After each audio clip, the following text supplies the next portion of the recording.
conservado ou está mofado? Qual a gente fez um grande vídeo, tempo do Danilovski, do Portela. Não sei se fez um aparelho Sony Beta, boa qualidade de imagem. Eu não sei responder sinceramente. Eu espero que esteja. Rafael encostou. O João Ferreira comprou uma câmera portátil de tripé.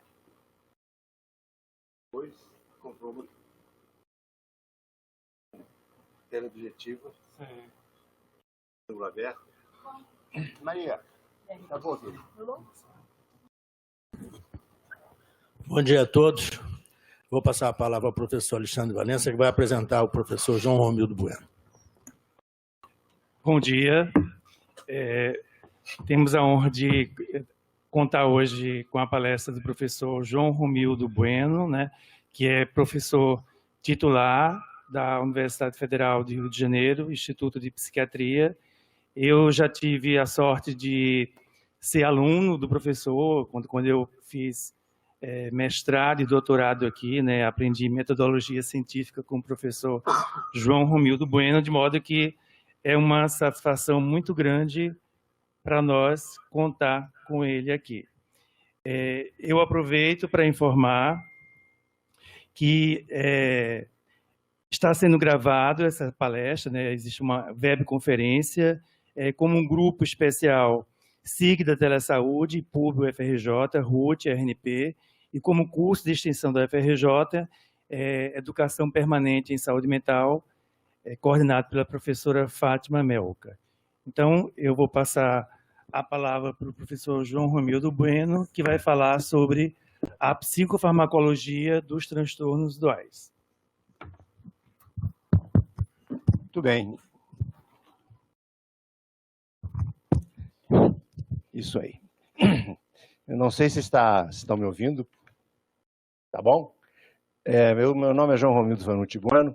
Eu entrei nessa casa com direito à chave em outubro de 1962. E daqui saí devidamente defenestrado ou aposentado em 2004. E sempre foi a minha casa, de modo que aqui eu me sinto à vontade. O tema que eu e o Alexandre debatemos para escolha é porque a palavra patologia dual está na moda. A gente tem aqui um negócio chamado internet, a gente tem que estar na crista da onda. Está na moda, mas ela se presta a diferentes interpretações. Por exemplo, eu sou esquizofrênico e contraio uma eumintíase. É uma patologia dual? De acordo com uma das interpretações, sim, porque são duas doenças incidindo no mesmo organismo vivo, no mesmo corpo. Mas isso não tem nada a ver com psiquiatria.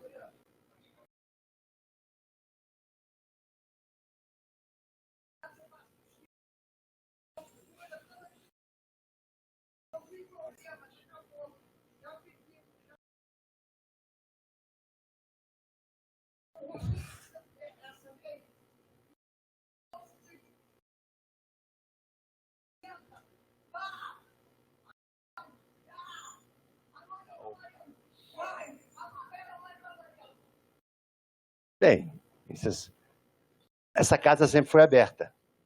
E, pelo que vejo, continua, o que é muito bom. As opiniões são sempre bem-vindas, ainda que discordantes. A gente só pode discordar entre amigos, a gente nunca deve concordar com o inimigo. Então, a discordância entre amigos deve ser estimulada. Mas, como eu estava dizendo, essas interpretações sobre o termo patologia dual são muito complicadas. Você pega, por exemplo, um paciente diabetes tipo 2 que faz uma insuficiência renal, perde a capacidade de filtração glomerular. É uma patologia dual? É no mesmo indivíduo e tem a mesma causa. tem a mesma origem. A insuficiência renal é uma consequência do diabetes. Então, também é uma patologia dual. Em psiquiatria, a primeira menção que se faz à patologia dual talvez seja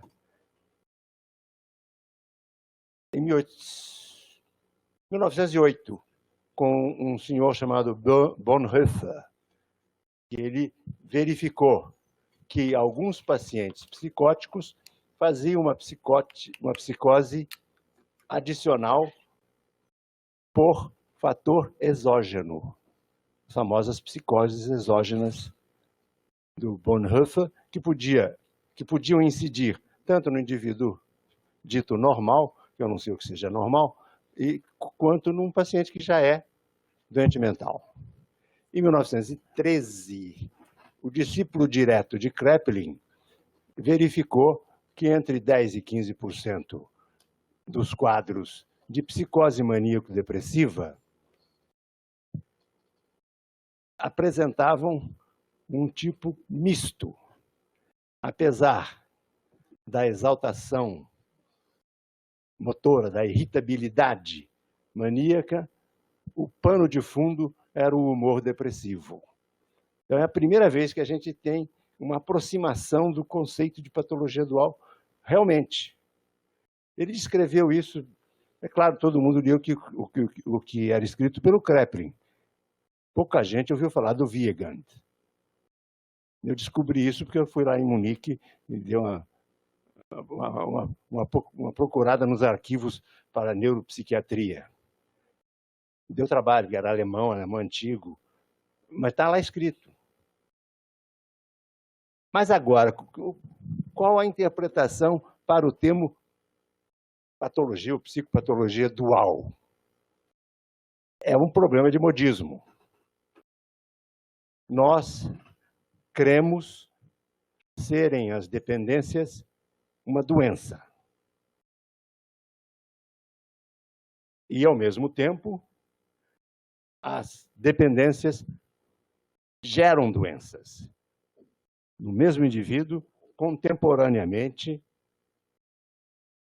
e com a mesma gravidade, ou com a gravidade somada, digamos assim. Então, nós temos quase que um monopólio do nome para psicopatologia dual, para explicar as dependências. Aí, de novo, a gente esbarra em outras circunstâncias desagradáveis. A mais desagradável das circunstâncias é que a psiquiatria deixou de lado a sua face psicopatológica. A psiquiatria vem se modificando desde a década de 50. A psiquiatria, digamos assim, no tipo de diagnóstico descritivo, sindrômico, foi perdendo seu apoio pelo simples fato de que a fenomenologia deixou de existir. O último fenomenologista foi Merleau-Ponty. O último trabalho que ele escreveu foi em 56.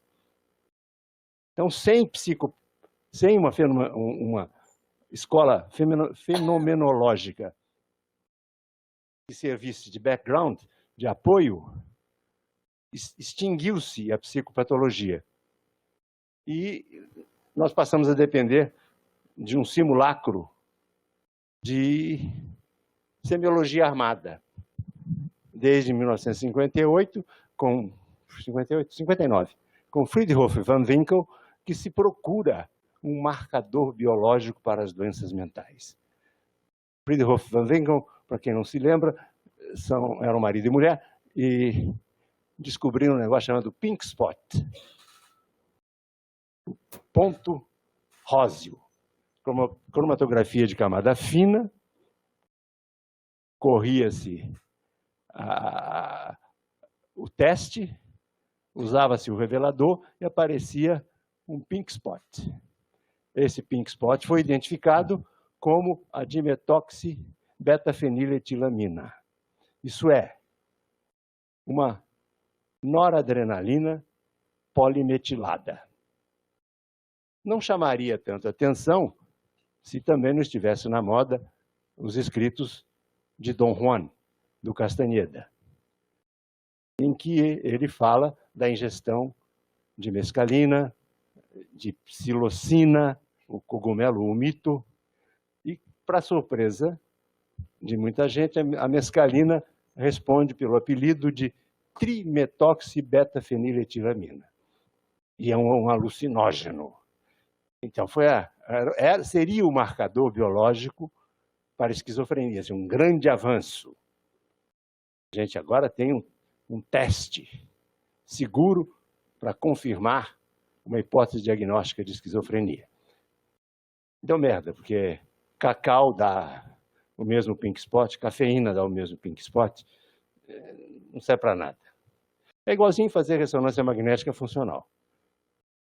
Várias áreas do cérebro se acendem, mudam de cor, ficam verdes, azuis, amarelas, vermelhas.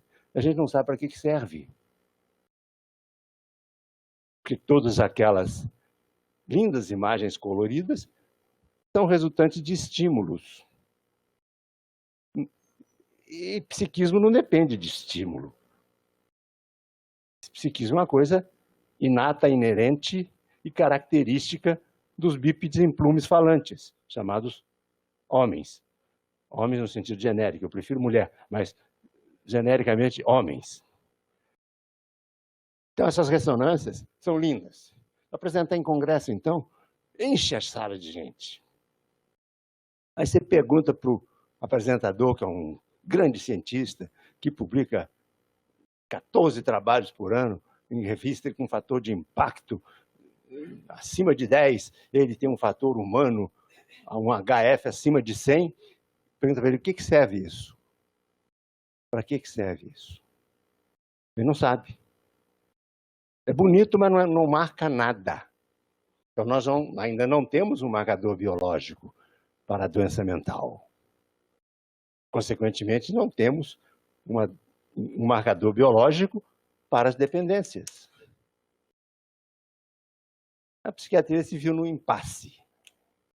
Um avanço técnico com um aporte muito grande de novas técnicas e a gente não sabe interpretar os resultados porque não tem suporte psicopatológico. A saída encontrada foi o DSM-3 e a CID-10. A CID-11 ainda não saiu. Vai sair em 2020, 2021. O que é isso? De acordo com a Jane Endicott e o Spitzer, que eram pessoas muito capacitadas, diga-se de passagem, o Spitzer só tinha um defeito, ele só ficava em hotel americano que passasse a série Dallas, que era o Game of Thrones da época. Ele veio ao Brasil várias vezes, mas tinha que ficar no Sheraton, porque no Sheraton tinha, no mesmo dia, a série Dallas. Mas, tirando esse defeito, tanto o Spitzer como a Endicott eram pessoas muito capacitadas. Eles analisaram 11.000 observações de campo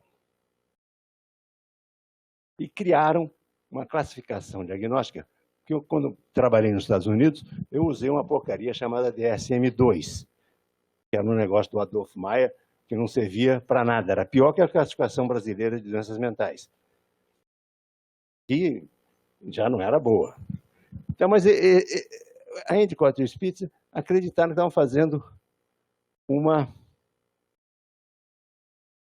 homenagem, digamos assim, um resgate do Kraepelin, criando um diagnóstico que era descritivo, não era etiológico, não era sintético etiológico, ele era descritivo, sindrômico. Mas caíram na armadilha do Skinner. Como a gente não consegue analisar a função psíquica, a gente passou a analisar comportamento. O psiquiatra passou a ser um psiquiatra, digo de maneira geral, psiquiatra, psicólogo, todo mundo que trabalha na chamada área psi, todos nós passamos a ser preenchedores de fichinha. A gente tem critérios de exclusão, critérios de inclusão, fatores temporais arbitrários, e daí sai um diagnóstico. Diagnóstico de quê? De dependência? Certamente não é. Então, como é que eu vou falar de patologia dual? Voltado para as dependências, se eu não tenho nenhum diagnóstico de dependência. O Prêmio Nobel de Literatura, Bob Dylan, ele, durante 70 anos, apertou um fininho toda noite. Ele era dependente. Usava erva, maconha,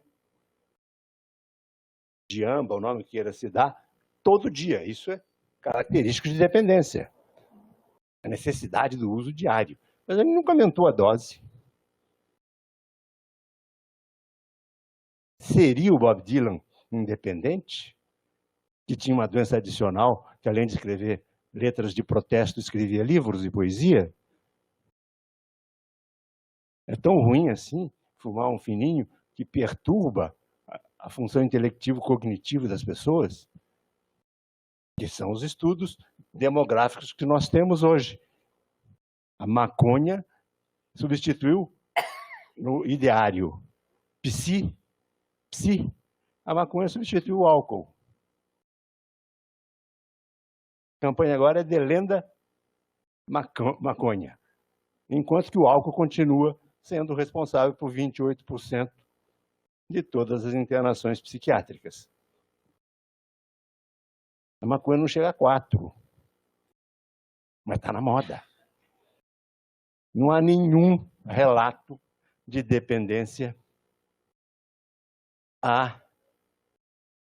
aos psicodislépticos semissintéticos e sintéticos. Não existe relato de dependência à dimetiltriptamina, à buftenina, a 5-methoxydimetiltriptamina, a psilocina, a psilocibina, a dietilamida do ácido 1-metillisérgico, conhecido como LSD, pink ou blue. Não há nenhum caso de dependência registrado sobre isso. O que a gente tem registrado são relatos de casos de psicose exotóxica causada pela floração do cannabis, que é conhecido como haxixe. Não tem nada a ver com a palavra haxixinha assassino. Essa é uma lenda urbana.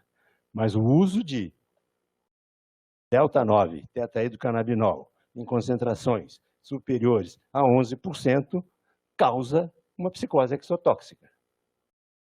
Isso existe. Agora, essa bosta de vaca que vende aqui na Rua do Lavradio, não sei. É um escapismo como qualquer outro. Mas os nossos meios diagnósticos nos forçam a colocar o abuso de qualquer substância como dependência. E aí a psiquiatria se ferra.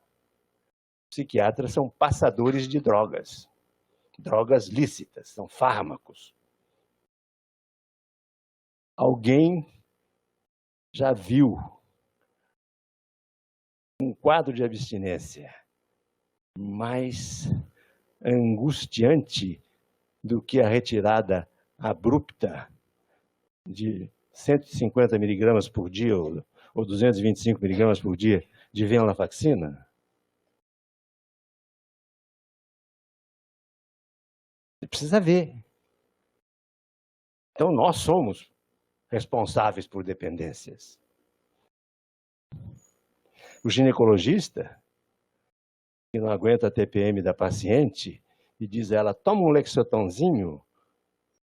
Eu já peguei paciente tomando um Lexotanzinho, 60 miligramas de bromazepam por dia. Ela tomava de saída para começar a trabalhar, ela tomava 20 miligramas 18 miligramas de benzodiazepina, no café da manhã. Isso é dependência. A dependência do ponto de vista médico presume o abuso, e aí, perdoe-me a chatice, é abuso de substâncias. Abuso no dicionário significa uso abusivo.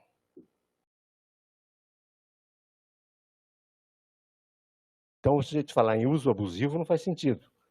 Abuso é uso abusivo. Abuso. Não existe. Tive trabalhos de grandes professores na Sorbonne, vamos brincar com a Sorbonne um pouco, falando em uso abusivo de substâncias psicoativas. Não está falando de nada. Abuso já é. Já é um uso fora da indicação, fora da dose e fora do propósito. Isso é o abuso. Então, a dependência é um abuso de qualquer substância psicoativa. Como é que a gente classifica essas substâncias psicoativas? A gente tem as substâncias que são drogas. Droga, no conceito clássico, é um pró-fármaco. Eu cheiro ópio ou tomo chá de papoula. Na primeira distribuição hepática, eu tenho morfina e papaverina. E na segunda, eu tenho codeína.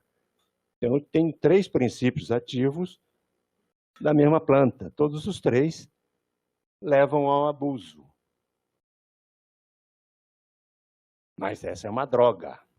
Eu tenho a dependência a substâncias que não são drogas nem medicamentos, são tóxicos. Cola de sapateiro, por exemplo. Substância tóxica. Todos os toluenos, terpenos são tóxicos. E temos as substâncias de abuso, que são medicamentos.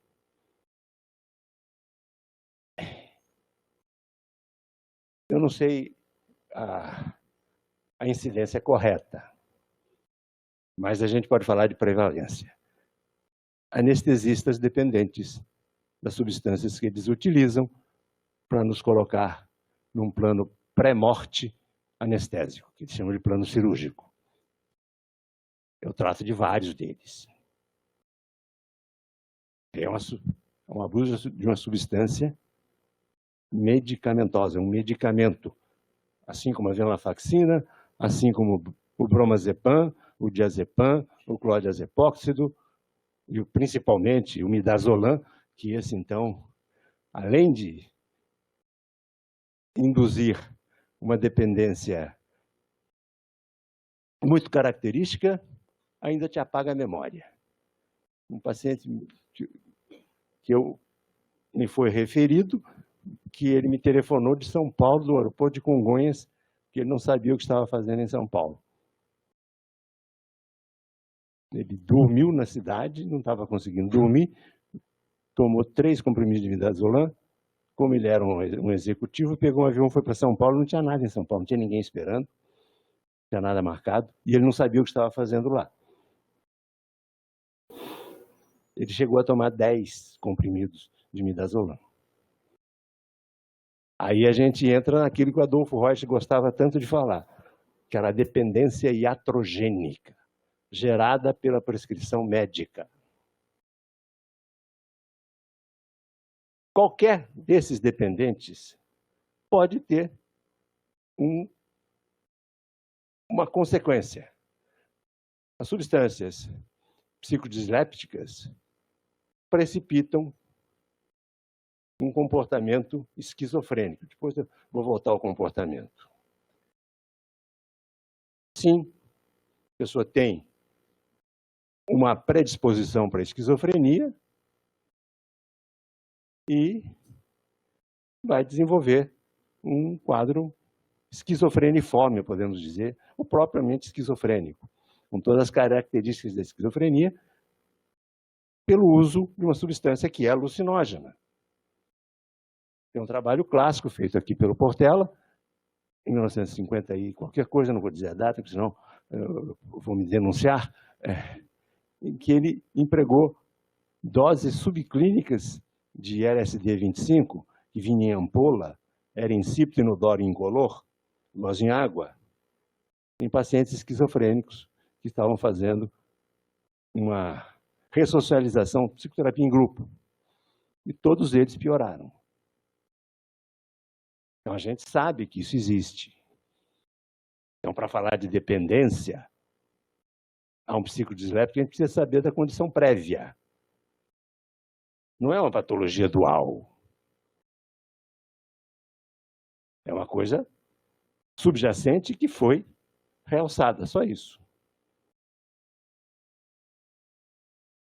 Mas a lenda urbana é muito forte.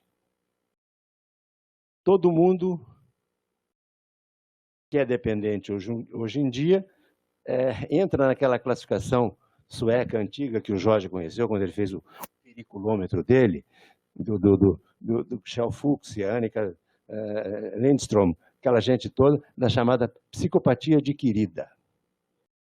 A pessoa não nasce psicopata, mas o abuso de substâncias faz com que ela adote um comportamento psicopático. É a segunda, terceira, 10ª vez que eu estou falando comportamento frisando. Porque a psiquiatria hoje em dia é uma ciência do comportamento. Psiquiatras abdicaram da mente.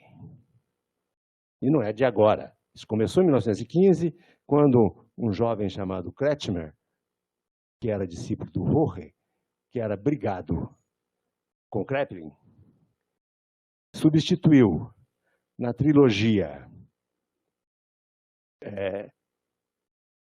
causativa de Kraepelin o pensamento pelo temperamento. E o Kraepelin baseava toda a sua psicopatologia em atividade motora, humor vital e pensamento. Pensamento tem conteúdo, tem fluxo e tem forma. Agora o maluco do Kretschmer tirou o pensamento e colocou temperamento. E o que é temperamento? De acordo com o Cloninger, temperamento é algo condicionado na dobra da terceira folha embrionária que vai dar origem ao paleocórtex. Como é que a gente chega a essa conclusão? Matando fetos? Isso é a mesma coisa de eu dizer que a Terra é plana. Já tem gente dizendo isso, mas eu poderia repetir. Sou discípulo do Olavinho e a Terra é plana. Não tem nada que me comprove. Todas as evidências, a palavra evidente vem de visão, evidente é aquilo que se impõe à visão. Todas as evidências são de que a Terra não é plana. Não tem aspecto de donut. Era uma esfera, é um geoide. Mas não adianta. As fotografias da NASA foram feitas em Niterói, no estudo de cinema da Universidade Federal Fluminense, está certo? Não foi lá que foi feito? O desembarque na Lua não foi filmado em Niterói? São as lendas urbanas que a gente vai contra as evidências. A psiquiatria, a ciência do comportamento, é baseada em evidências. Quais são essas evidências? O que são evidências para a área de saúde mental?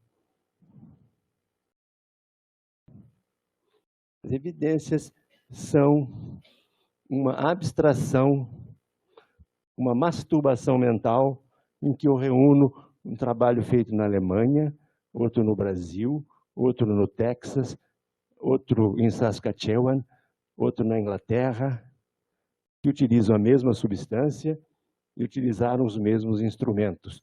E eu admito que todos esses centros usaram esse instrumento da mesma forma. E aí eu faço uma meta-análise.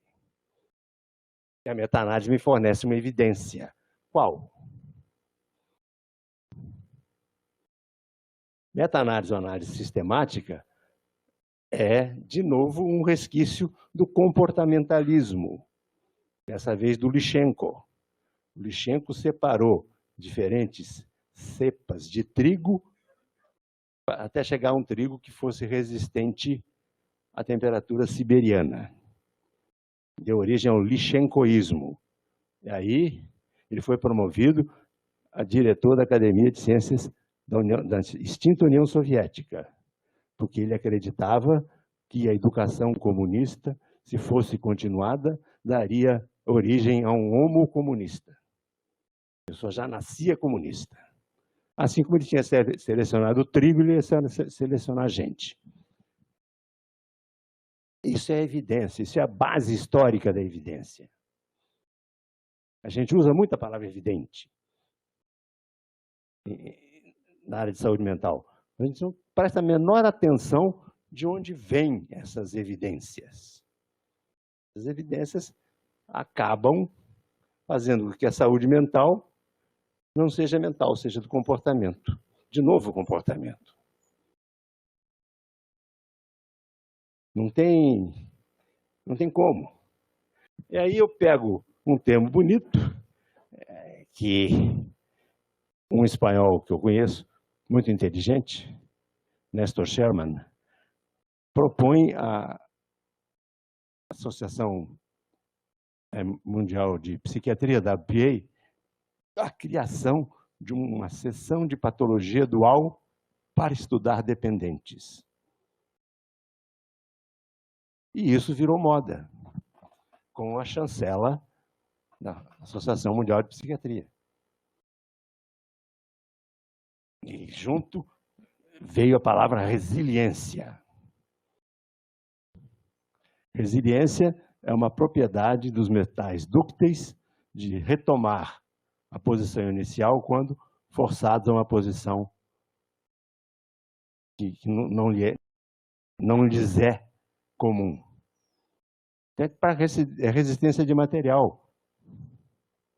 É a mesma coisa de estresse pós-traumático. O que é isso? Estresse agudo foi descrito pelo Babinski na Guerra de 14-18. Ele chamava, que seria o equivalente à conversão do Freud. Pós-traumático, o que é? É a revivescência de uma situação que lhe foi traumática? Talvez. Crianças que escaparam do grande terremoto da Bulgária desenvolveram, 10 anos depois, um quadro ansioso-depressivo pós-traumático. Agora, estresse é uma palavra que foi também tirada da física. O estresse é a capacidade do concreto de resistir à pressão. Aplica-se um estresse ao concreto. O Hans Eli foi o criador da palavra estresse na área de saúde mental. Importou o termo num trabalhinho publicado pouco antes dele fugir da Alemanha, que ele foi para a Inglaterra, depois foi para a Austrália, quando um indivíduo que tinha um bigodinho assumiu o poder na Alemanha, o tal de Adolfo, em 1933, ele publicou esse trabalho, Uma Nova Forma de Adoecer, o Estresse. Não é uma invenção americana, apesar deles dizerem que sim. Mas não é. The Stress of Life, que foi um best-seller, foi escrito na Austrália em 1954. E foi escrito por quê? Porque tinha se descoberto um substituto do cortisol, a hidrocortisona, que era uma substância que causava dependência mania, depressão e suicídio. E é vendido livremente. Você não precisa de receita para comprar glicocorticoide. E é uma substância de abuso, com consequências graves. Assim como os opioides derivados da codeína ou de acetilmorfina, heroína, que estão à venda aí, que são a maior causa de dependência nos Estados Unidos hoje em dia, é o abuso de opioides, não é a maconha. Então, tudo isso nos remete a uma coisa. Desde 1950, que, paulatinamente, o psiquiatra, o psicólogo, o assistente social, o praxiterapeuta, a enfermagem, não mais tratam de doenças mentais. São profissionais da saúde mental.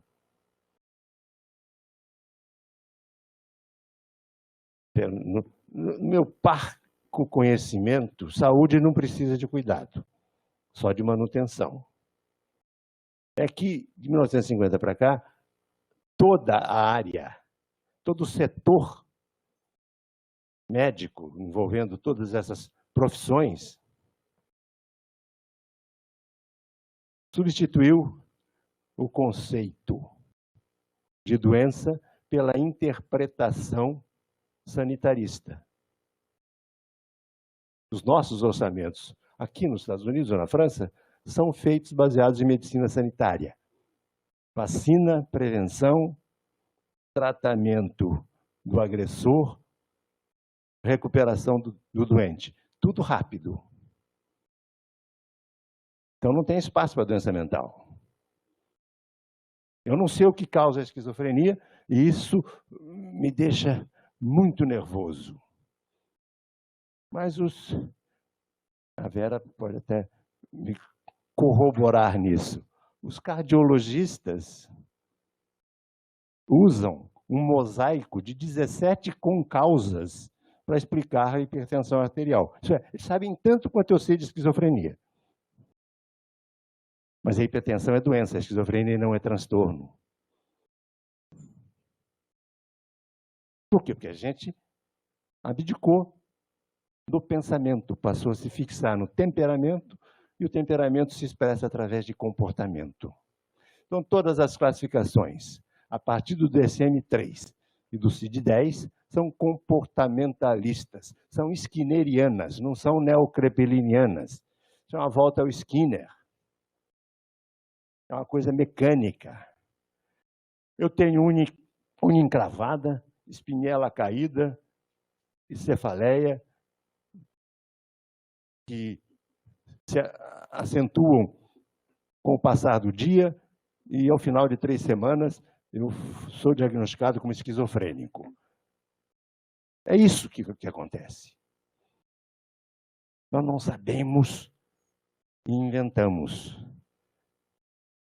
Claro, toda a área de saúde é cheia de invenções. Algumas geniais, como Guimarães Rosa. Era um médico. Ele inventava coisas geniais. Ou você tem diversos outros exemplos na pintura, na arquitetura. Criou-se até um interesse entre doença mental e arte, como se a pessoa, para ser artista, tivesse que ser doente. Quando é o contrário, a pessoa é artista apesar da doença. Não porque é doente, mas no comportamento ele é doente. Nós somos, hoje em dia, estritamente comportamentalistas. Nós abdicamos do psiquismo, abdicamos da mente. As pessoas dizem, não, mas é um dualismo cartesiano. O dualismo cartesiano é um escambau, para não dizer outra palavra. Primeiro que o Renatinho Descartes nunca foi dualista. Ele era um sujeito que tinha um método. Nesse método, ele colocou o espírito como uma res divina, uma coisa divina, e a mente como uma res extensa. É uma extensão do divino, mas está dentro do cérebro. Então não existe esse negócio de dualismo cartesiano. Quando eu escuto isso, eu tenho urticária. Porque não existe isso. Ele não falou isso. Está lá no prefácio do livro dele, impresso pela primeira vez em Leiden, em francês, está no prefácio. Ele usou isso para escapar da Inquisição, senão o livro dele não seria publicado. Mas a gente até hoje fala, não, o dualismo cartesiano, a divisão mente e corpo, aonde que se pareceu isso? O imbecil do Alexander, que criou a medicina psicossomática sem nunca ter lido Descartes, acho que ele nunca leu nada, mas foi um triunfo do comportamentalismo. Isso foi em 48, Chicago, se não me engano. Tá certo? Foi um triunfo, foi o primeiro triunfo do comportamentalismo. Por que a gente abdicou da mente? Do psiquismo? Eu não sei. Mas abdicamos.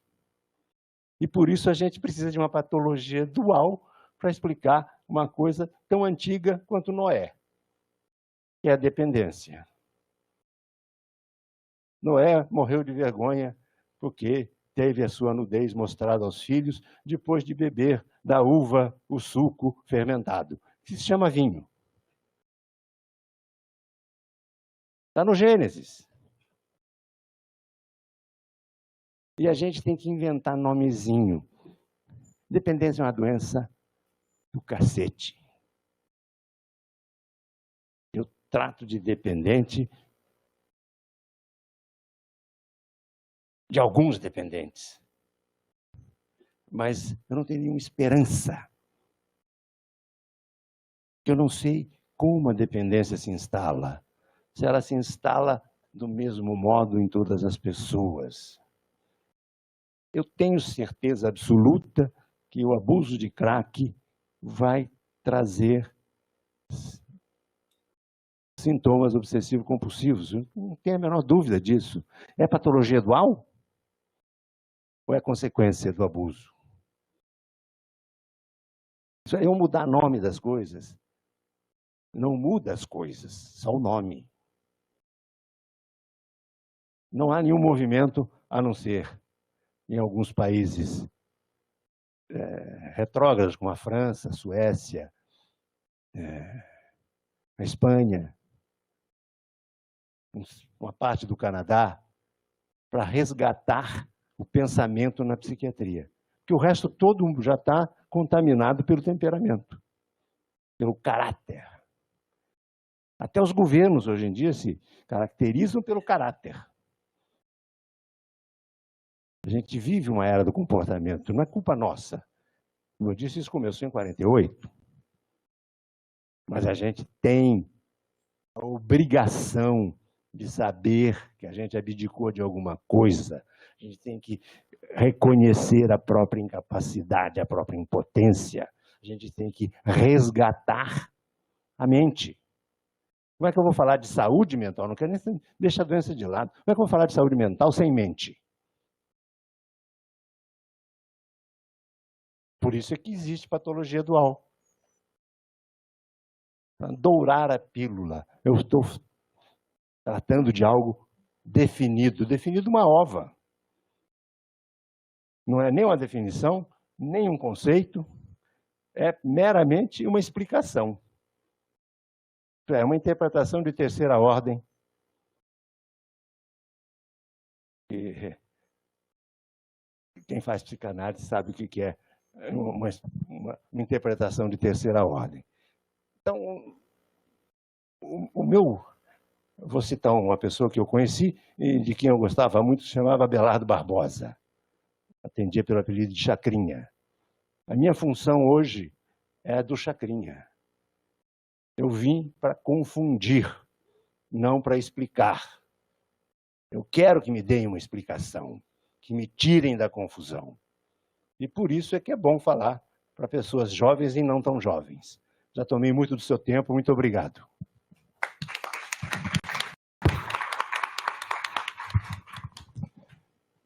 Bom, quero agradecer ao professor Romildo, né?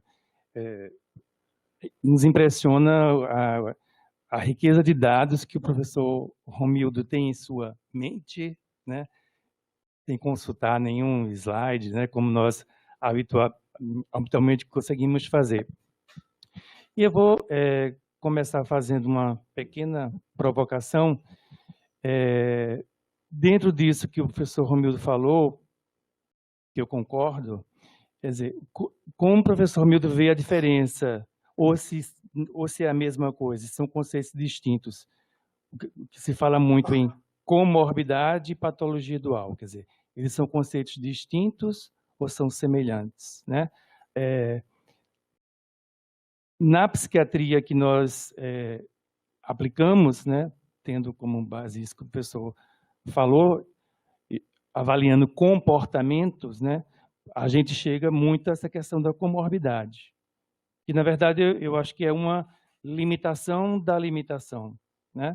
Primeiro, nos limitamos a descrever comportamentos específicos, como o professor levantou, depois esses comportamentos são separados um dos outros, né, com um pretexto de que isso facilita a compreensão ou aplicação do diagnóstico, né?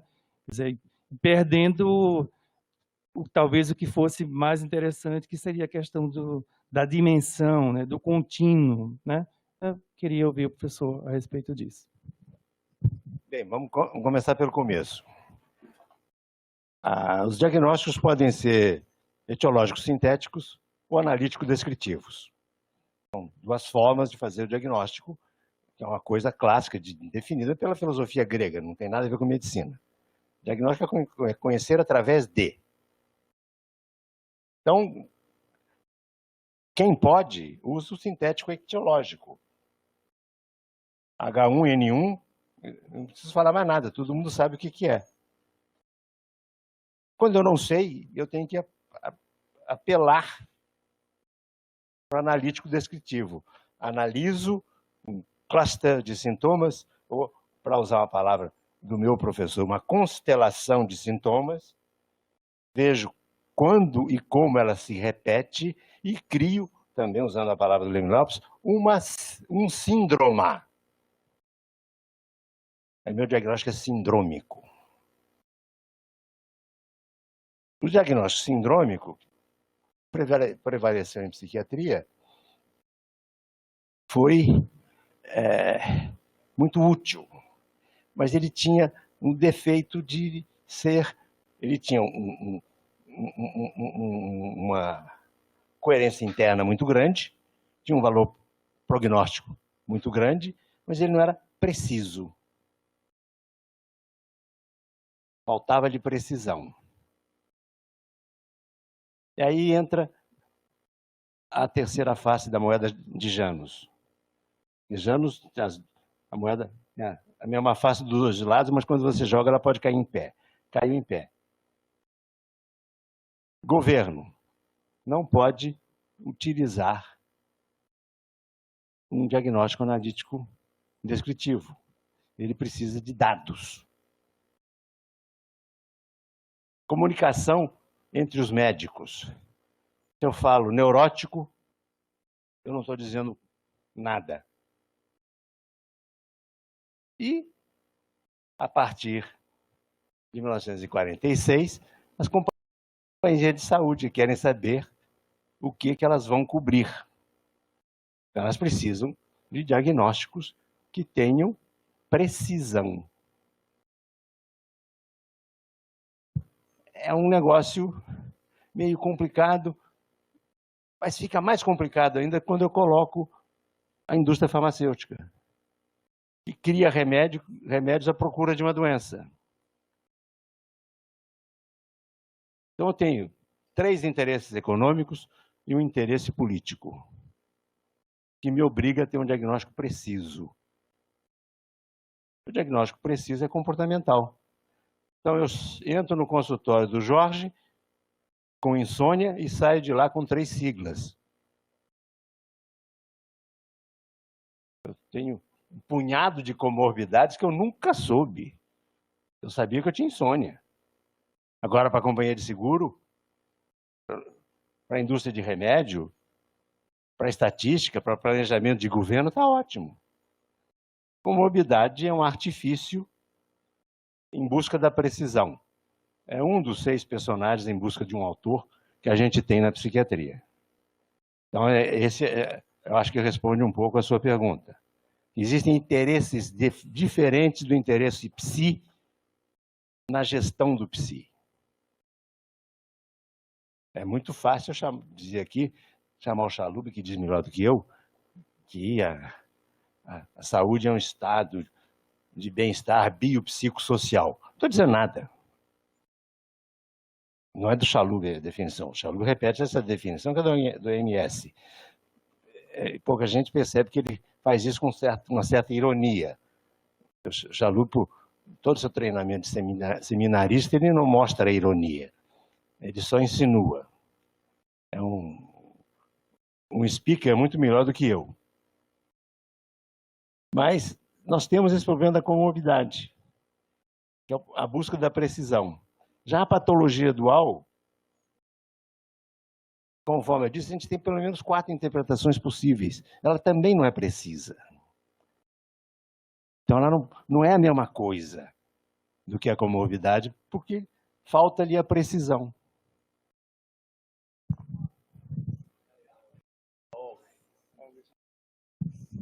Tá certo? Obrigado.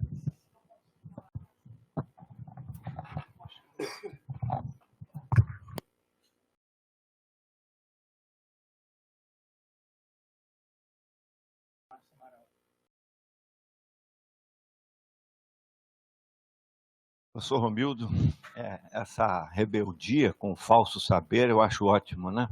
E por isso já foram obrigados a tomar cicuta, né? Não precisa ser o chacrinha, mas porque essa coisa de quebrar com as crenças, né? Totalmente sem lastro, através de saber fazer a pergunta certa. Vou tentar fazer um pouquinho também. E se forem 3, né? E eles estão falando dessa tal patologia dual como se fosse uma resultante, quer dizer, alguma coisa que passa a existir independentemente, como se fosse um produto, alguma coisa que tem existência própria. Isso não faz nenhum sentido. Uma patologia dual, aí vão ter que ter dezenas de patologias duais. Se forem 3, como é que vai ser? Trial? Não sei qual é a expressão que se usa, né? Realmente não resolveram completamente a questão da comorbidade, que é um conceito interessante, mas a gente não sabe se são coisas em paralelo ou se são uma determinando a outra, uma aparecendo em função da outra, de um agravamento da outra, como foi falado do diabetes e insuficiência renal. Então, não resolveram inventaram nem o do espectro também não fica muito claro, são 2 conceitos que são interessantes, mas que não foram resolvidos, e criaram um terceiro. É o modismo, né? O velho modismo. Talvez você não tenha sido muito justo com o DSM-3, que para mim é a melhor classificação, porque é aquela que respondeu a um saber da época. O resto tudo foi invenção. Aquela, pelo menos, era humilde. Ela dizia, essa classificação é ateórica, ele não é um livro-texto, não é um comprehensive, não venham aprender psiquiatria aqui. Esse é o máximo que nós podemos fazer até hoje. Caíram nesse risco do preenchimento de fechamento de cruzinha, especialmente para a personalidade antissocial, aboliram remorso e culpa, porque não era operacionalizável, não tinha como contabilizar, e aí isso deu um desastre, porque os pacientes que tinham borderline, que tinham personalidade antissocial, passaram a ser fator de risco para o suicídio, e o saber anterior dizia que a personalidade antissocial quase que não tinha risco para suicídio. O que eles fizeram em 87, isso também é interessante, revisaram isso e retornaram com remorso e culpa. Então, as outras classificações eu acho que pioraram muito, porque começaram a tentar responder, e agora o Alexandre me passou o projeto do CID-11, e só para bipolar tipo unipolar tipo 1, bipolar tipo 1, tem 20 subtipos. 20 subtipos, e depois, no final, parece entregador de pizza. A senhora quer um menu, você vai escolher, escolhe aqui qual, se você é da pesquisa tal e gosta, você escolhe o molho tal. Se você, Não faz sentido, né? Não tem nenhum sentido. O melhor exemplo, eu adorei essa expressão, que nós hoje somos mais comportamentalistas, ou estudantes do comportamento, do que propriamente investigadores da mente, da independência ou da não. O melhor exemplo para mim é a substituição da palavra vontade por conação. Agora está todo mundo falando em conação. Conação quer dizer, toma a ação como referência e fala com aquilo que está junto, o que está junto da ação. Lá se foi para o espaço o livre-arbítrio, o ser dividido, o ser dramático, o ser moral, né? A determinação social, o conflito do indivíduo com o meio. Tudo isso foi para o espaço e virou um estudo do que é que cerca a ação, como se nós fôssemos, como se nossa ação fosse reflexos condicionados. Para mim, esse é o melhor exemplo. O outro exemplo é a inteligência, que passou a ser chamada de função cognitiva, função executiva. A função executiva, por favor, você está executando alguma coisa que outros planejaram. E a função imaginativa? E a função criativa? Né? Então, eu vou aprofundar o estudo disso e vou tentar produzir alguma coisa a respeito, porque isso, para mim, é a grande novidade que você trouxe para nós hoje.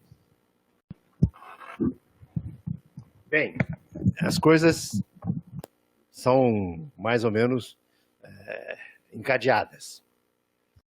Sem dúvida, quando eu falei da Jane Endicott e do Spitzer, do Roland Spitzer, eu louvei o esforço deles de analisar 11.000 estudos de campo e conseguir produzir uma DSM-3. Agora, só não concordo com eles em dizer que aquilo é neokrepeliniano, porque não é. Eles não tiveram como evitar a armadilha do comportamento, que existia já antes, já tinha 20 anos de idade, essa armadilha do comportamento dentro da psiquiatria. As palavras em psiquiatria, elas, em nome de um preconceito, de uma discriminação, de uma estigmatização, elas são mudadas. São mudadas assim aleatoriamente. A revisão do DSM-3 já traz um probleminha. Ela corrige alguma coisa, mas traz um probleminha adicional, que é a dimensão kleistiana da pulverização do diagnóstico, que vai aparecer no DSM-4.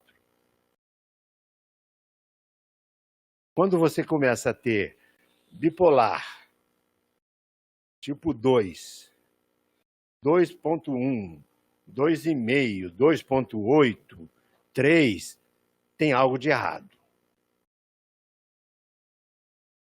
A substituição de palavras, ação por execução. Eu acho que o mais complicado é você tirar a volição. Assim como tiraram o pensamento, tiraram a volição. E você não entende dependência sem volição. Tornar-se dependente é um ato volitivo. Não há como você não vomitar as primeiras injeções de heroína. Então você precisa de muita vontade para continuar tomando uma porcaria daquela que te faz vomitar. Até que você se habitua. E aí você começa a ter um universo paralelo causado pela abolição da volição. O livre-arbítrio não faz sentido na nossa sociedade. Desde 1921, ou digamos antes, desde 1918, que o livre-arbítrio vem sendo solapado. Ele já era solapado na religião, passou a ser solapado na política. O livre-arbítrio vai ser abolido a partir de Stalin, Mussolini, Salazar, Franco, Getúlio Vargas, Mao, Fidel. Isso não interessa se é da direita ou da esquerda. O populismo totalitário não pode conviver com o livre-arbítrio. A psiquiatria sempre foi ligada ao Estado. A psiquiatria nasceu a partir da medicina legal. A psiquiatria pineliana é fruto da medicina legal.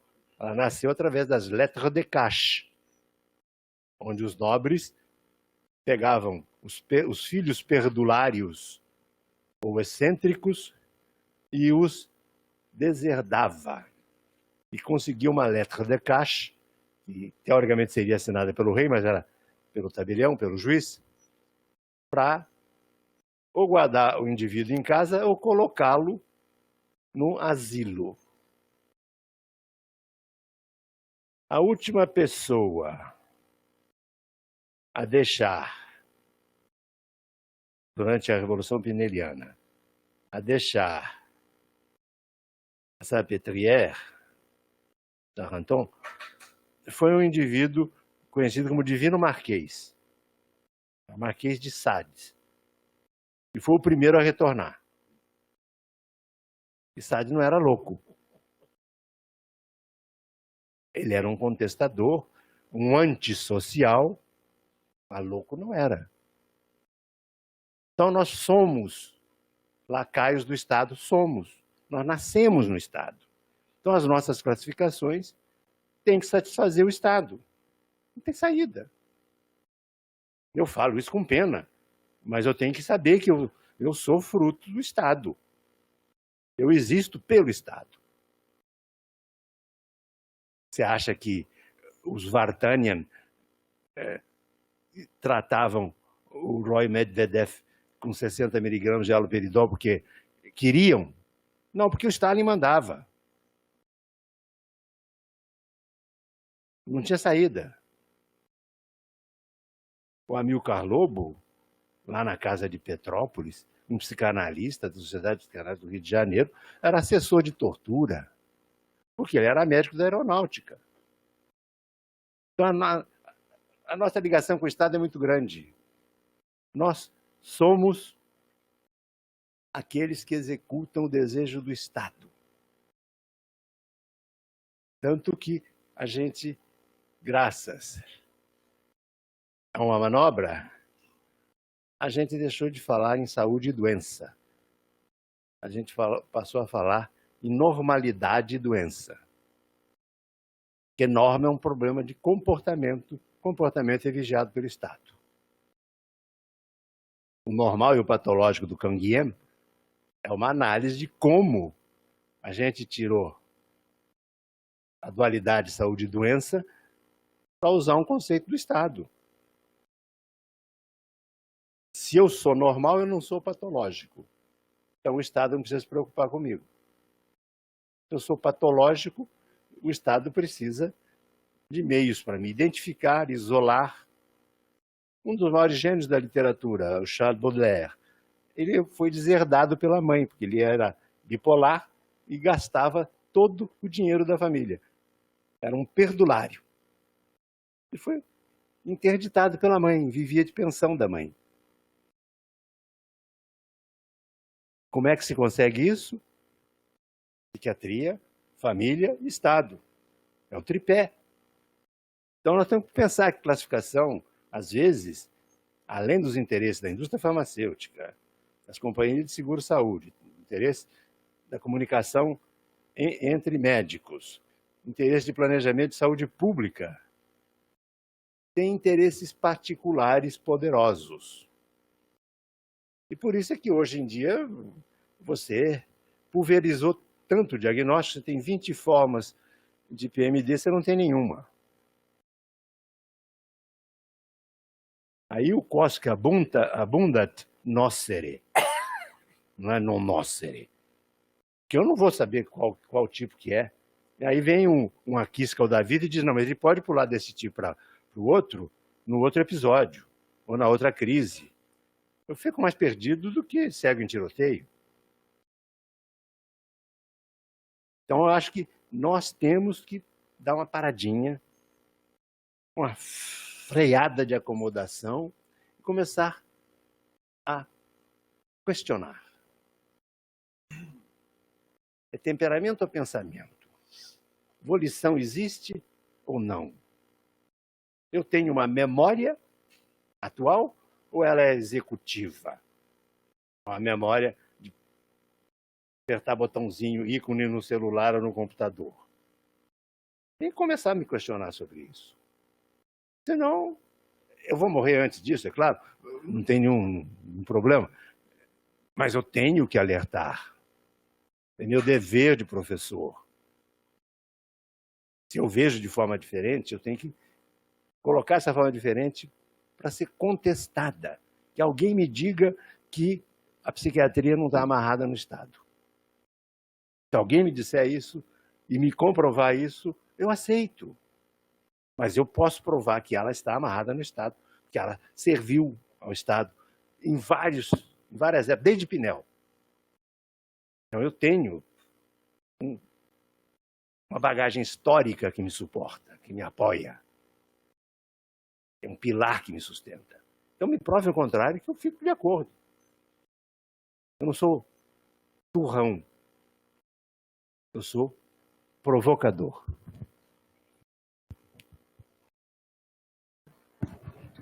Vou fazer uma pergunta ao professor Romildo. Então, ele vai ficar do lado de quem? Do lado do Kraepelin ou do Skinner e do Kretschmer?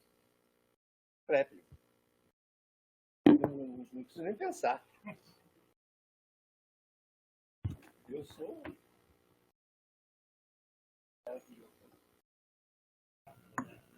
Depois tem uma pergunta da professora Verlaine Gruber vai fazer uma pergunta. Eu ia dizer exatamente que mais do que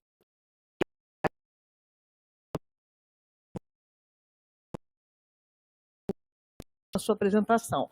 Eu talvez aqui vai parecer um pouquinho a velhinha de Taubaté, tá entendendo? Mas eu queria perguntar para você se você não, digamos, vê alguma chance, uma esperança que eu pensei e tenho, e acho que não vou pegar também o resultado na nossa faixa etária. Eu acho que a gente, isso que me vê, que me aparece como uma luz no final do túnel, com o projeto Conectoma. Há 5 anos atrás, no Congresso Americano de Psiquiatria, em 2014, o Joe Biden, que é o vice-presidente do Obama na ocasião, foi apresentar o projeto Conectoma. O professor Kandel também apresentou com uma base teórica e, em termos, digamos, mais objetivos,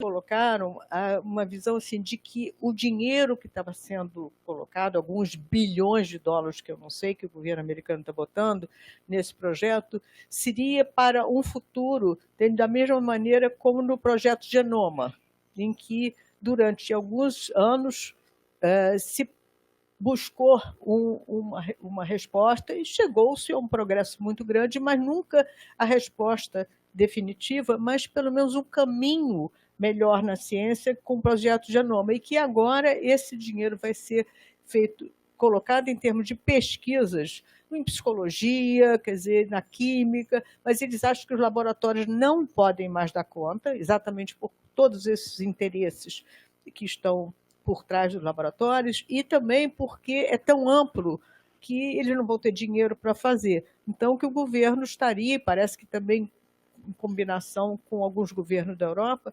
fazendo um trabalho para poder dar conta daqui para o futuro, que, por enquanto, era assim, a gente vai usar aquele raciocínio do português do Botequim, é o que temos. Entendeu? Então, hoje temos isso. Isso, inclusive, tendo toda essa evolução que você falou, com todas as limitações, eu concordo plenamente com o Márcio, de que o DSM-3 em diante foi um progresso para o que tínhamos. Entendeu? E, no momento, é mais ou menos o que temos, mas que vai acabar. O DSM, esse caminho, né, de classificação em um armário compartimentado, como a gente tem hoje, para facilitar a comunicação, vai acabar. Pelo menos é o projeto Conectoma, é de exatamente entender o funcionamento mental. E eu fiquei com muita esperança. Pode ser que eu esteja dando uma de velhinha em Taubaté, mas como eu não vou ter tempo para ver o resultado, e nem você também, então não sei se a gente vai ficar como aquele negócio do garotinho, dos dois irmãos que ganham a bicicleta e o saquinho, né, do cavalinho que viria.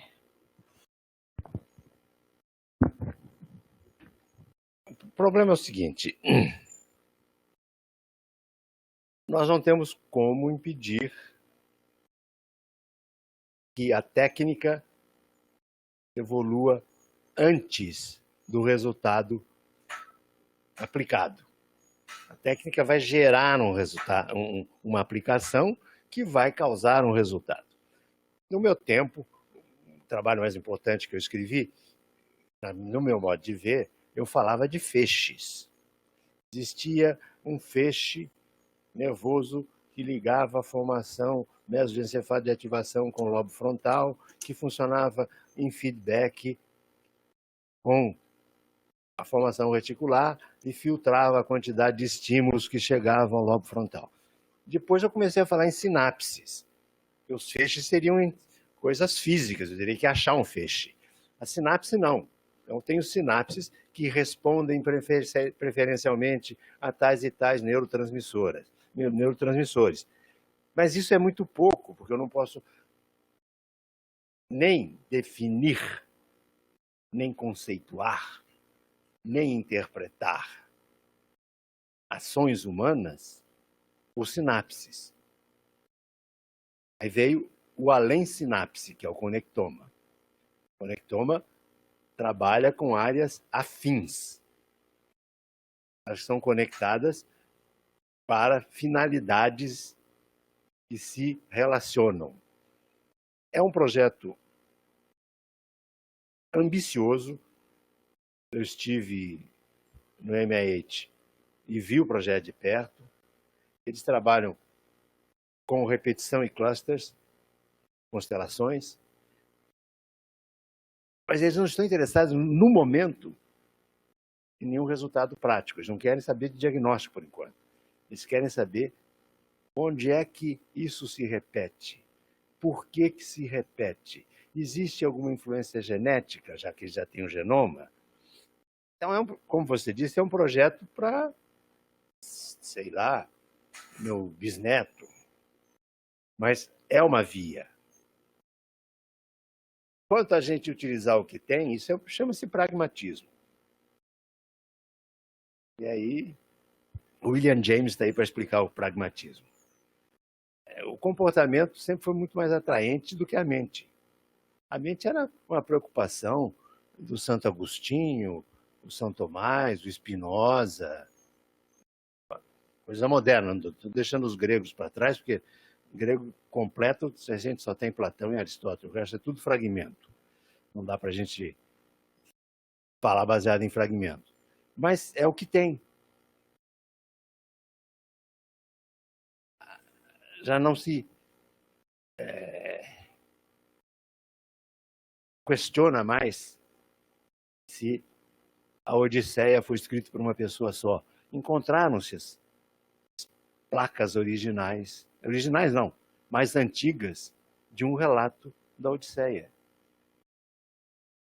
Alguém escreveu aquilo.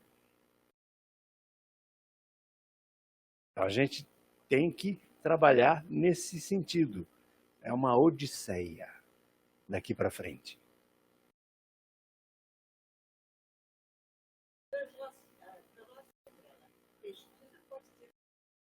Isso ainda está se batalhando. A psiquiatria adora falar de psiquiatria translacional, mas ainda eu acho que ainda estamos ab ovo. Não chegamos a engatinhar ainda. É porque eles não têm pressa. O grupo de pesquisa, tanto lá do CNRM da França, como o grupo da Suíça, que trabalha em Geneve, o grupo americano, eles não têm pressa nenhuma. Eles não estão fazendo uma salami science, que é o que a gente faz hoje. Eu pego esse copo d'água, reparto em várias partes, dou cada parte para um pesquisador e depois eu tento remontar o copo. Vai faltar um pedaço ou sobrarão vários. Eu não reconstruo o salame. Eles não estão fazendo salame science. Então vai demorar mais. Porque um salame dá quase 50 trabalhos. E do trabalho do conectoma, você tem um por ano, 2.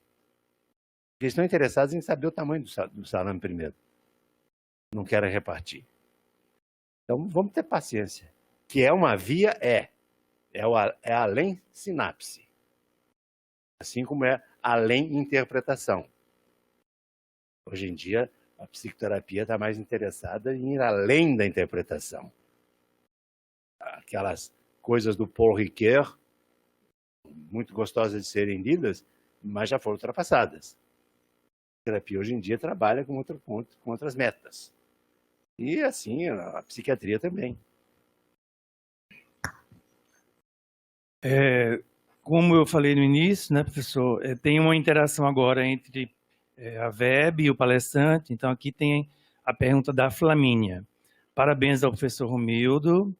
Qual seria o caminho, sua sugestão para o retorno do estudo ao psiquismo? Obrigado pela linda palestra. É um prazer, Flamínia. Além de ser um nome latino bonito, nome de uma via na cidade de Roma, eu não sei o caminho. Eu conheço a Via Flamínia, mas o caminho é muito difícil, porque os esforços ainda estão no nível do indivíduo. Nós não temos um grupo, uma escola, vamos dizer, voltada para o resgate da mente.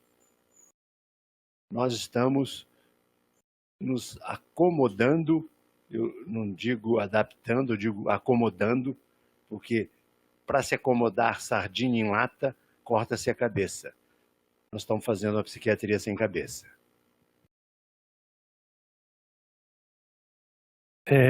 Alguém gostaria de fazer alguma pergunta? Chegou outra. Tá.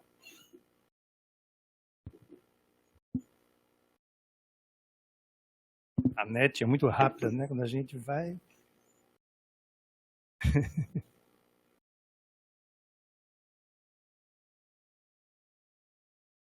Bom dia, sou aluna da VEB e gostaria de saber qual a diferença entre comorbidade e patologia dual. O uso de químico pode deflagrar uma esquizofrenia ou a pessoa já teria uma predisposição genética? Obrigada, Patrícia Rocha, psicóloga. Patrícia, o problema da comorbidade e patologia dual ou patologia tripla, não vem muito o caso, é um problema de superfície.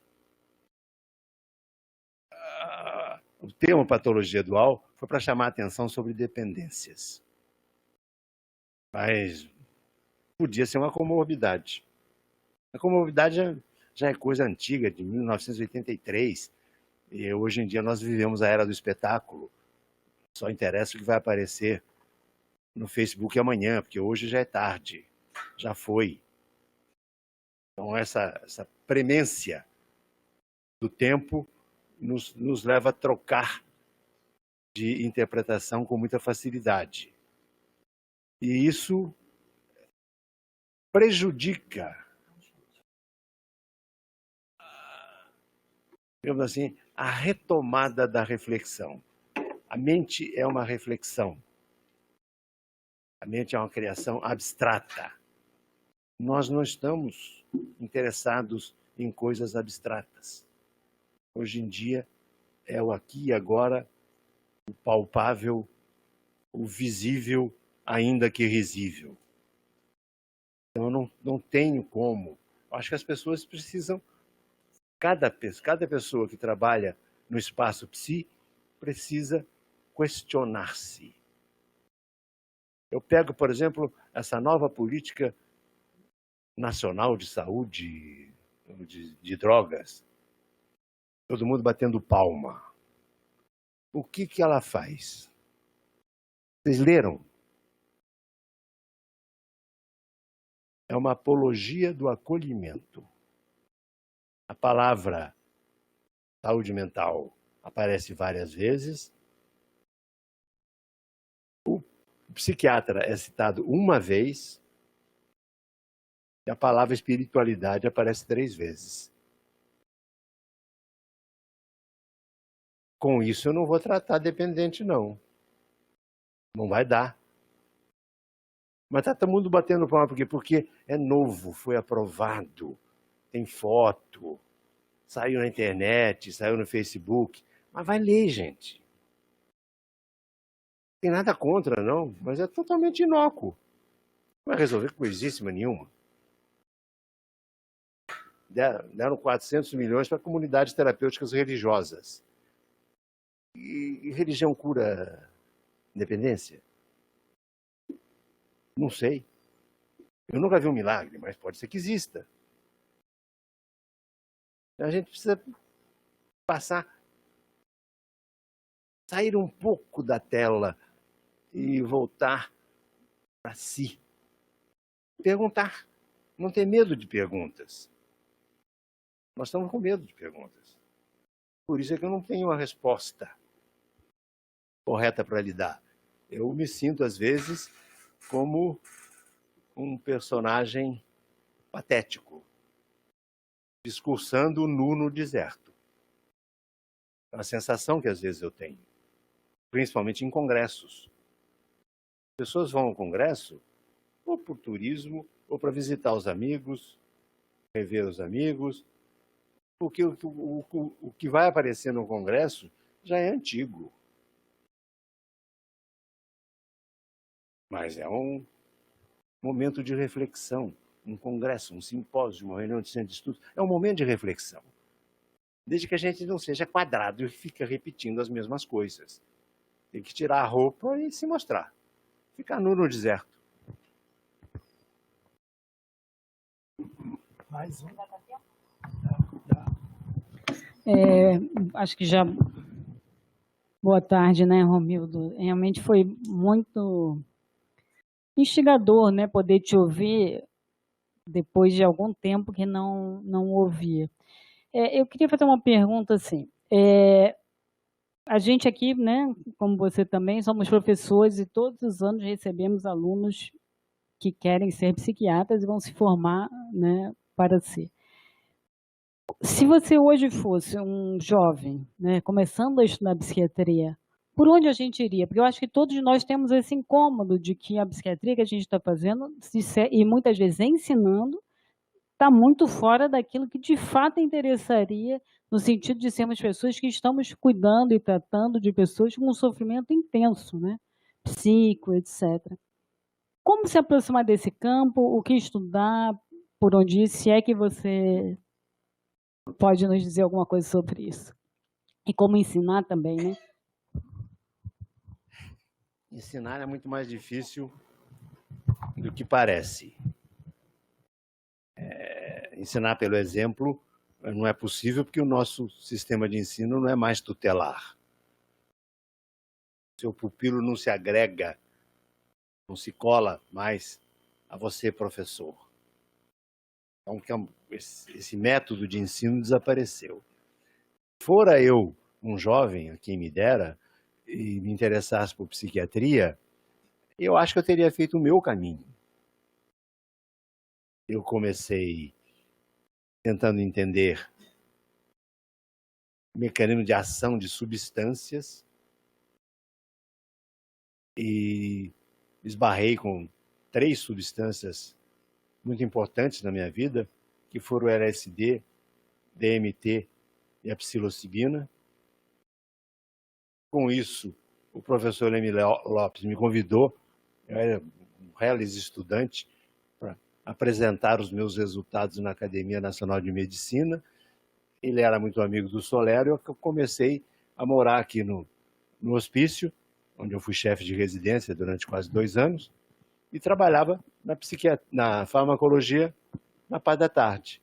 Acho que esse é um caminho interessante, porque eu aprendi o rigor do método e tive que ser humilde o suficiente para deixar o método de lado para poder atender pessoas. Eu sei que é impossível refazer esse caminho. Eu, em 4 anos de medicina, eu tinha lido todo o Freud. Não tinha entendido quase nada. Mas a voracidade era despertada porque eu tive uma formação de pesquisa. Eu não me interesso em saber do copo, eu quero saber como o copo foi feito. Esse é o segredo. Um jovem que vai fazer psiquiatria precisa começar pelo começo. Separar as duas coisas. Eu vou ajudar pessoas com aquilo que eu tenho. Toda psiquiatria tem. O que está no botequim. É isso aqui que eu tenho, é isso que eu vou usar. Da melhor maneira possível. Agora, eu não estou satisfeito com isso. Vou querer saber outras coisas. E aí eu acabei, e recomendo que todo mundo acabe, lendo os gregos, principalmente tragédia grega, é muito bonito, te ensina psiquiatria para burro. Li filosofia, eu fiz cinema, fiz teatro, porque eu estava buscando alguma coisa. Hoje eu sei que as pessoas não têm tanto tempo. Eu fiz parte do grupo do teatro estudantil.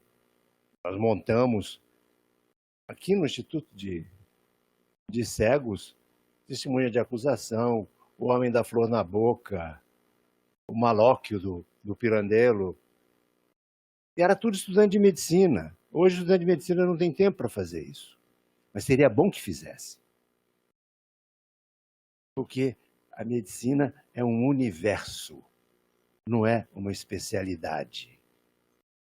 Você, para tratar de uma pessoa, você tem que admitir que essa pessoa também é um universo. Eu trato de vários dependentes. O sujeito diz, eu vou cair, não estou aguentando a barra. Eu falei, você faz o que você quiser. Ah, vem a mãe, você precisa me internar meu filho. Eu falei, eu não. Ele que se interne, ou você que vai conseguir uma ordem do juiz. Eu não vou fazer isso. Por quê? Porque eu tenho coragem de dizer isso. Porque eu tive uma formação muito mais humanista. Então, eu recomendo, quer ser psiquiatra, mantenha um pé no humanismo. No humanismo, mesmo que seja enciclopédico, mas no humanismo. Porque senão não vai dar certo. Fica um técnico estéril. Insatisfeito consigo e deixando os seus pacientes também insatisfeitos. Então, quem é jovem, deixa de lado um pouco o Facebook, o WhatsApp, pega um Kindle, tem lá Sófocles de graça. Pega lá, sei lá, Aristófanes. Shakespeare já é mais tarde. E você vai aprender muita coisa. Tem coisa mais atual, feministamente mais atual do que Lisístrata, a Guerra dos Sexos, foi escrito por Aristófanes, 4 anos antes de Cristo. Está lá no Kindle, é só ler. Esse é o caminho. Tentar diluir a carga da sua limitação no humanismo. E aí você melhora a sua atuação. Nós temos que também ter um pezinho, calçar um pouco a sandália da humildade. Tratamentos na área psi, no setor doença mental, os tratamentos são paliativos. Eu tenho que trabalhar com essa limitação. Tenho que saber que eu ajudo muito mais, de uma forma muito mais eficiente e eficaz, durante um episódio ou uma crise, que depois eu vou ter que usar um tratamento paliativo. Eu acreditava que o lítio prevenisse tudo. Hoje eu já não acredito mais. Também não dá tanta insuficiência renal como dizem. Mais alguém? Bom, então vamos... Pois não.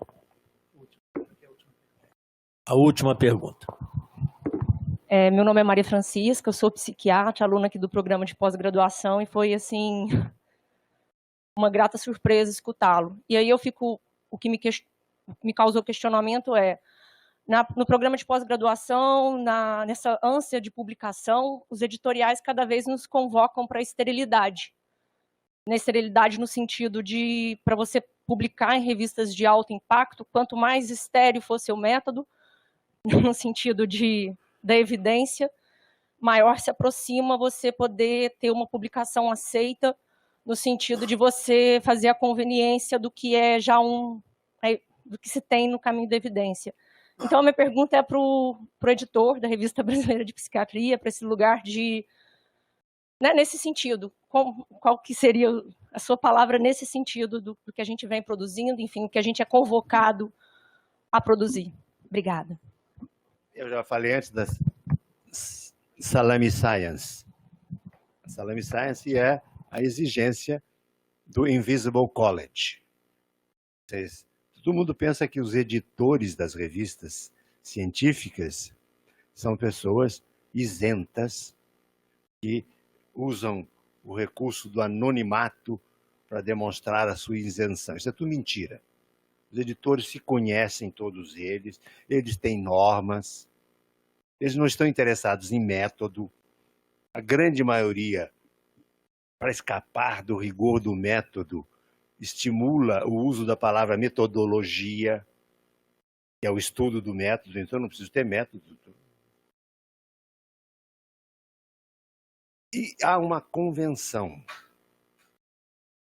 Um trabalho tem que ter uma introdução curta, com pelo menos 2 citações da sua importância no tempo.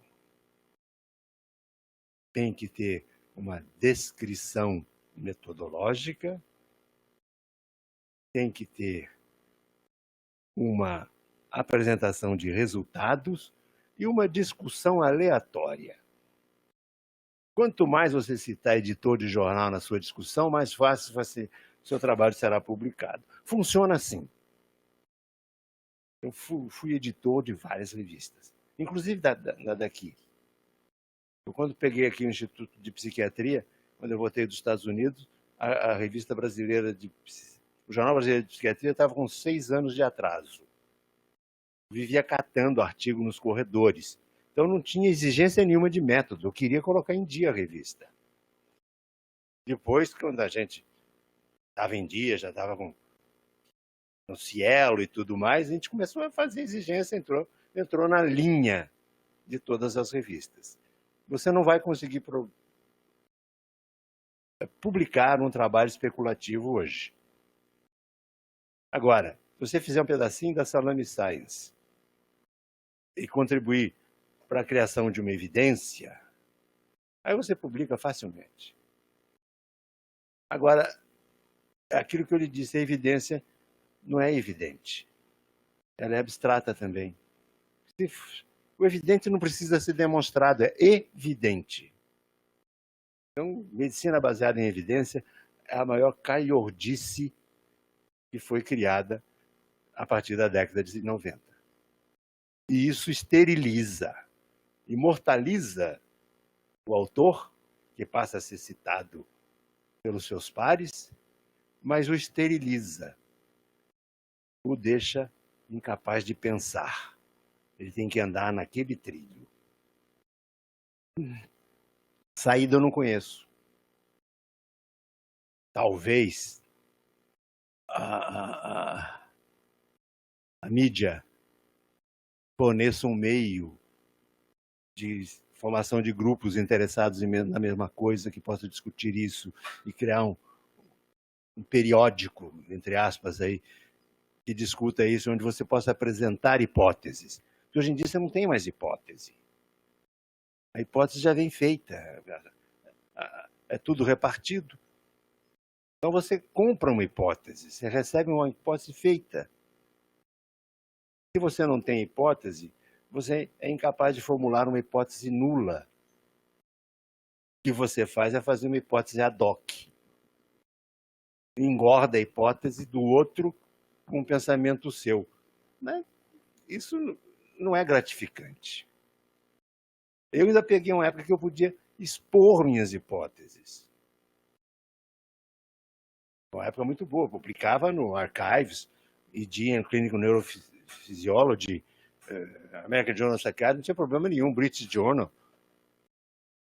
Porque a época era outra. Os jornais aceitavam hipóteses. Hoje eles querem fatos. E fato é difícil de conseguir, então a gente inventa. Inventa e chama de evidência. Bom, então vamos encerrar o Centro de Estudos.